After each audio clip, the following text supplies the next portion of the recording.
Hey Ken, how are you? Very good.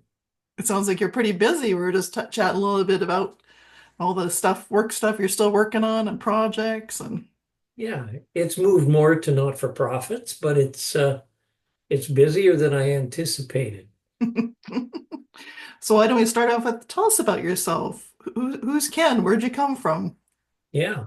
Well, Ken's had a really fun run in Kelowna for the last 36 years, 37 years as a tax referral specialist in public accounting.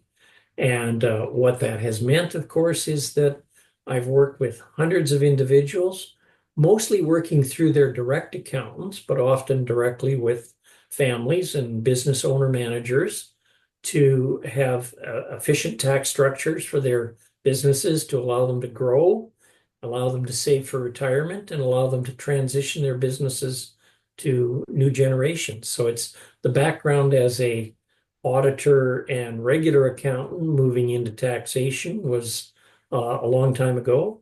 I originally started out by articling as a chartered accountant in Edmonton, worked briefly in Kamloops, where I started in taxation, and moved back to Edmonton for 5 years to specialize in tax before Kim and I came to Kelowna with three small children. So you were born in Edmonton?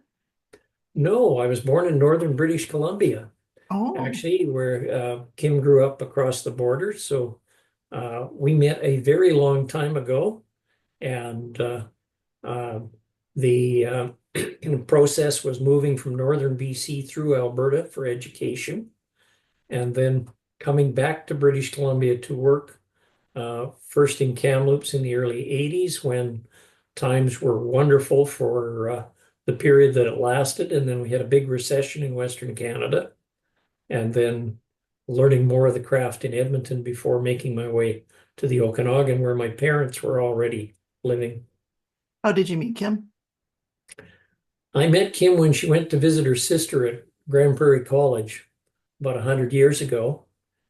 I don't believe she's forgiven me yet or her sister, but we'll find out. So where did she live in the States? She grew up in Beaver Lodge, and we we had a prolonged period where we chatted but didn't date. Mm. And um, the uh, the good news is that for reasons that escape me today, I was able to trick her. You still got her tricked, you? I've been very fortunate. We've had a very positive relationship for a long time. Hmm. And did you want to tell me about other family members? Yeah, we have three sons, two of whom live in Kelowna, and one of whom is a CPA or an accountant who works as a controller. One of whom splits his time between an auto dealership where he's a auto technician mechanic and teaches part-time at Okanagan College in those trades. And the third one lives in Red Deer. All three of them have wives and two small children. Oh, so So you we got get to see six grandchildren grandkids? both here and visiting Red Deer. So six grandkids? Six grandkids. The youngest is only 4 months old, and the Oh, oldest is 13. do you get a lot of opportunity to see family and hang out with them? We do. Um, we have an 8-year-old here that spends time with grandma, and a 12-year-old as well. And both of them were making cookies this week. So grandpa does benefit from the grandkids coming to make cookies. Yeah, for sure. So what do you guys like to do as a family or as a couple? Like what is the fun activities you like to do? Well, watching the kids' sporting activities, being with the grandkids, we are, I'll say, a couple that have uh, pretty diverse hobbies in a sense. Uh, Kim does quilting, which means that the kids get to sew stuff and are the grandkids. And the My hobbies include playing hockey, which involves one of my sons, a recreation hockey here in Kelowna. And I also am involved in curling. And with the grandkids, I'll do some skiing each winter and quite happy to hang out with them. That's awesome. So you're part of Rotary. That's how I know you. Actually, I think I probably met you in the financial banking world years ago and stuff. I've known you. You've been in my sphere for a long time.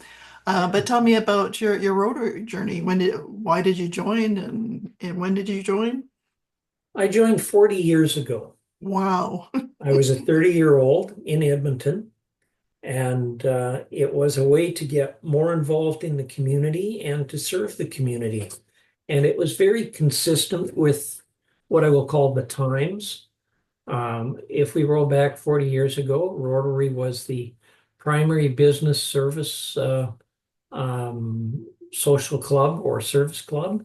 And that aspect of it, of course, has continued to today with many professionals, business owners, managers, as well as others participating in Rotary. And I joined in the Strathcona Club in Edmonton. And when I moved to Kelowna, continued to participate in Rotary, first with the Okanagan Mission Club, and then because of the family commitments in the evening, transferring to the downtown club about 25 years ago. And my participation in Rotary has ranged from specific service projects all the way to serving on the directorships for all three of those clubs I've participated in, serving as treasurer or secretary, but also serving the Rotary Club of Kelowna's foundation as a treasurer for that organization and now assistant to the treasurer. So what I've found is that by working in the background to assist others, Rotary has been able to have an impact on particularly not-for-profit organizations, but also individuals. The work that we've done in Strive scholarships or scholarships for what I will call specific professions have been extremely rewarding.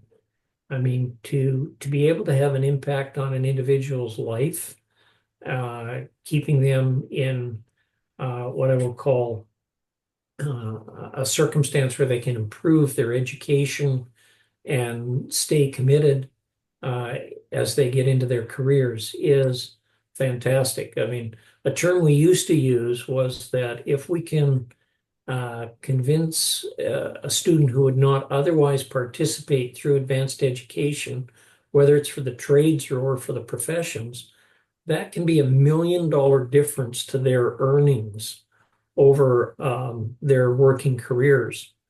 And it may sound like a small thing, but $1 million over a career is a big thing. It's the difference between housing and not. It's the difference between reduction in family stress and not. And we've had some wonderful stories. And then there's individuals who would be successful in any event. Kim and I have hosted 4 Rotary Exchange students in our participation, all of them here in Kelowna. And those students, of course, are typically leaders who are going places, but to be able to give them a perspective to take to their home countries, Switzerland, Japan, Turkey, and the Netherlands, that I'll say allows them to look at life and their, I'll say, independence and initiative in a different way has been very rewarding. And we've seen most of those students pass the time of their home hosting. Nice. Yesterday at the meeting, Doug talked about your Rotary moment. And it really got me thinking when I was sitting there, because there's so many, like you listed some amazing things that our club does, and I'm so proud of and stuff. But thinking back on my journey, kind of, what was my Rotary moment? I really loved it when the nurses would come and thank us for the bursaries they received and what a difference they make. All those different ones with the impact and stuff. But I think my Rotary moment was when the club was starting. This is years ago when they talked about Pleasantville, that our club had the foresight to buy that land and then build housing for seniors. And I tell you, with Doug and Sheldon and everybody talking about it, I think I was tearing up. It was such an emotional time. Like there are lots of little things, but that definitely I think was my Rotary moment where it's like I'm all in. Like this is amazing what Rotary does and what our club does and stuff. Is there a particular moment that you would call as your Rotary moment? I didn't put that in your question, so sorry, I'm Yeah. blindsiding you with this. It's a great question because with an individual who's participated in Rotary for 40 years, I've now had what I will call 8 or 9 Rotary moments.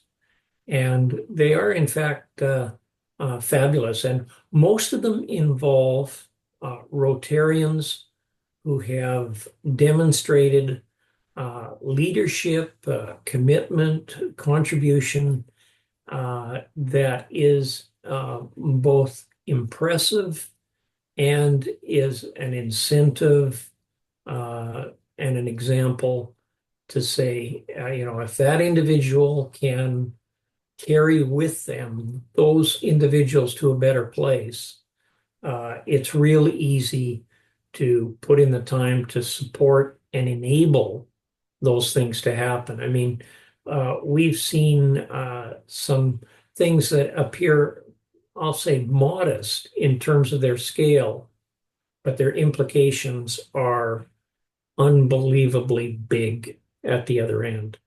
And you mentioned some of those nursing awards that have been given to students that have enabled them to finish second year and get into their careers. But it also comes in, I'll say, in a number of other ways. I mean, I've had at least 3 of those Rotary moments. I mean, knowing that a couple of those individuals who received Strive scholarships and ended up being able to utilize them and were able to succeed not just on what I call a vocational level or a trades level, but then use it as a stepping stone into a business level has been impressive. And another aspect of it, of course, early in my participation with the Downtown Club was a project that is now probably close to 30 years, was a project that Murli Pendarkar led in India. And it was a resuscitation of an irrigation system, which included a dam and a lake and wells. And for what I will call a very modest amount of money, what was achieved was the equivalent of a $10 million water treatment and distribution system. The number of lives that Murli's efforts touched, and touched to this day, it's still in operation, is outstanding. And it was through a combination of items, but led primarily by Murli making that effort and others supporting him and funding him. So yeah, we've had any number of inspirational Rotarians in the Rotary Club of Kelowna over that 25-year period that I've participated. Yeah, I'm so inspired all the time about what we've achieved, and I've said many, many times when the world is blowing up and things are going wrong, it's awesome to be part of an organization that is there instantly. Like when there's a war that breaks out or some disaster, we're instantly there. Rotary, whether it's our club sending shelter boxes or money or just Rotary International being there and helping. That gives me peace of mind that I'm part of an organization that really is there. Yeah. Well, and there's not a lot of organizations that have the ability to encourage other not-for-profits.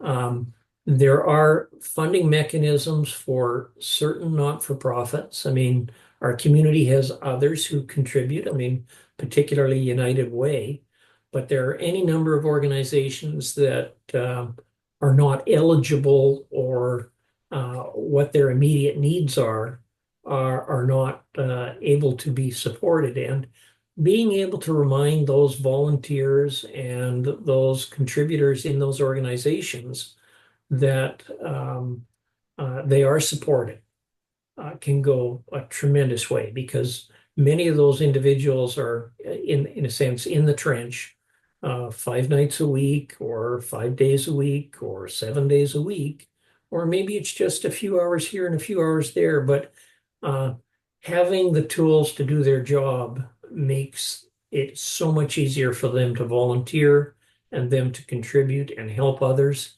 And in that sense, it's not a matter of patting ourselves on the back, but how to keep those individuals connected in a time where it is becoming increasingly more difficult to serve. By that, I mean, of course, with high housing costs, with high food costs, with, I'll say, incomes not keeping up, uh, most individuals in our community are pressed. And unfortunately, we're seeing lower levels of volunteer. Those who are volunteering need to be supported. Very well said. I love that. Another part of the club that's really important to me, which I think is important to you too, is the fellowship. I love our people. It's just so nice to see everybody on Tuesday, and it's just a whole bunch of big walking hearts in there, and just in, like we've already talked about, all the generosity of volunteering and money and all that kind of stuff. But talk to me a little bit about the fellowship you experience or have seen at a Rotary Club. Well, it's certainly it's been there throughout, and the good news is that fellowship in Rotary and fellowship in our club is is something that we all take unseriously. And the the goal of being an inclusive club, the goal of being inclusive with our sense of humor, our goal of being positive. I mean, although we do use the term happy and sad dollars, the goal really is to deal with success. The goal really is to deal with those good things that happen to us because they do inspire others. And life, unfortunately, is too short. And one of the unfortunate aspects of COVID and the challenges that we faced is a compression of all of our lives. And we desperately need to enjoy others' humor. And the sometimes we hit the mark a little better than others, but it is wonderful to see the participation and the humor that most individuals who participate in service organizations bring to the table. Yeah, it's a fantastic combination. The warmth and the heart and the commitment and stuff and the fun and the laughing and Yeah. camaraderie and stuff. It's just I love it. I'm so glad to be part of Porter Rotary. What would people be surprised to know about Ken or learn about Ken? Well, the good news is that although I worked in a very technical field for a long time, assisting primarily owner managers with their businesses, uh, I was able to participate in a host of other items that I found very unique. And in retrospect, my 5 years to get through university and college were, in a sense, quite remarkable. I kept thinking that I had a normal path to become a partner in a regional chartered accounting firm and CPA firm now, and that it wasn't that remarkable. But I was able to serve on national committees. I was able to serve on the Engineers Regulatory Board for British Columbia. I was able to participate in conferences on a national and international level, and I was able to when coming through university and college, I was able to have a remarkable background in terms of work experience. I worked in the forests. I worked on the railways. I worked in administration in hotels. I had uh, I'll say, a wonderful background to look at things and businesses not as numbers on paper, but as uh, living, working enterprises that provided uh, payroll and retirement for the participants. And they had to serve a social function or a business function in order to be successful. So I was able to look at it as what I will call tax issues in a business environment. And I was able to look at it from the individual perspective because of that background coming out of what I will call a very different world. And the British Columbia Alberta overlap left me with experiences that I would never have had I not relocated a couple of times, and truly allowed me to work at a different level. I got to work on some of the largest companies in Canada. One of them today is the third largest company in the country by market capitalization, which means it's as big as the big five banks. And that was out of Edmonton many years ago. I was able to work on individual professionals who were struggling to make a living. And I was able to work on individuals who were suffering financial difficulty and help salvage their businesses and their careers. So it had that range from you're challenged and likely to be bankrupt, all the way to you've been wonderfully successful, now contribute to Rotary or Rotary International, and let's make tax efficient use of what you've been able to save. That's amazing. I think that's one of the favorite things about doing these spotlights is I had no idea you had that range of different things that have crossed your path and your career and what you've done. Wow. Yeah. Well, and the we all are a product of our experiences, and of course that means my parents, who I thought were regular, normal parents, were very special parents. Mm, My mother was from Glasgow in Scotland. My father's parents both came from France, and he spent 6 years in World War II overseas from 1939 to 1945. He was in Great Britain, North Africa, or the Netherlands. And the experiences that they had and the families that they had were very much something that impacted uh, my, I'll say, character and integrity and ability to work well. Yeah. wow, cool. Very cool. So what have we missed? What else would you like to share about yourself or our Rotary Club that we haven't chatted about?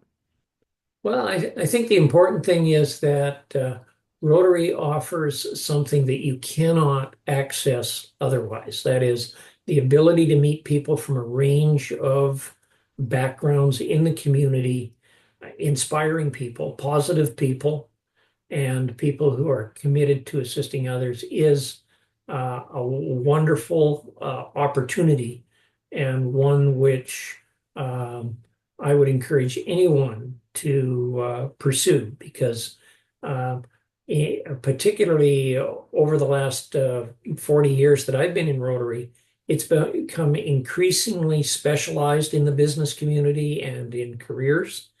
And that ability to see the big picture is so important. That is being able to step back and understand where others are coming from, being able to listen to individuals who are contributing every day. And the entrepreneurs of the community often participate in Rotary. And those individuals who employ individuals to give them the opportunity to feed their families and pay their mortgages is a wonderful experience, and you can participate at any number of levels. It can be on the what I would call the direct face of serving others or assisting in projects. It can be participating in fundraisers, which are not always just looking for your own wallet, but looking for the contributions of others. But you can also be in the what I call in the background. We have any number of Rotarians who have been very supportive and helpful that enables those funds to flow to those in need. And we're not all things to everyone, but that ability to connect with such a broad range of individuals so that you're not just dealing with your industry or your workforce is a real plus.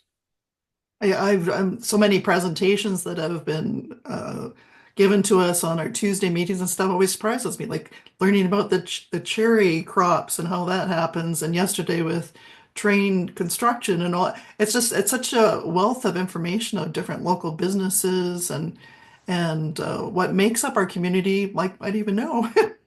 Like I didn't know Well, we and had a it, shooting yeah, range over there. I didn't know we had a planetarium over there until there's yeah. people there to come and talk and educate us about that stuff too. And You know that it is an advantage of being with a slightly larger Rotary Club. And it is an advantage with the Rotary Club having had a very positive and direct, um, I'll say, attention to detail of sharing the community with the members. And sometimes that involves the educational institutions or healthcare institutions. Sometimes that involves the not-for-profit sector. But it really stems from ensuring that both the members who are engaged in enterprises and the for-profit sector in our community, which employs 70 odd percent of the community, um, are represented to the members and represented to the members in a way that puts it in perspective. The individual presenting yesterday, this is the largest employment area. It's residential construction. It's the largest employment area outside of healthcare in our community. And not having an awareness of where that industry is not a positive thing for the rest of us to lead and grow our enterprises and serve in our community if we don't understand where that group of businesses are, let alone the particular business that the individual represented. But yes, it was very interesting to get a little more granular and a little bit more detail on what's happening in particularly rental residential accommodation in our community. And you can't get that by, for lack of a better word, Googling things. It's just a different level of detail and a great reason to be out to most of the meetings that we can attend. absolutely. So how did we do? Did we miss anything else that we should chat about? I don't think so, other than, as I say, I encourage individuals who are thinking about Rotary to give it a test drive because what starts out as, I'll say, a little thing can be very productive. And Rotary is one of those organizations where the more you put in, the more you get out. Absolutely. Well, thank you so much for your time today, Ken. I really appreciate it. Now, you're welcome.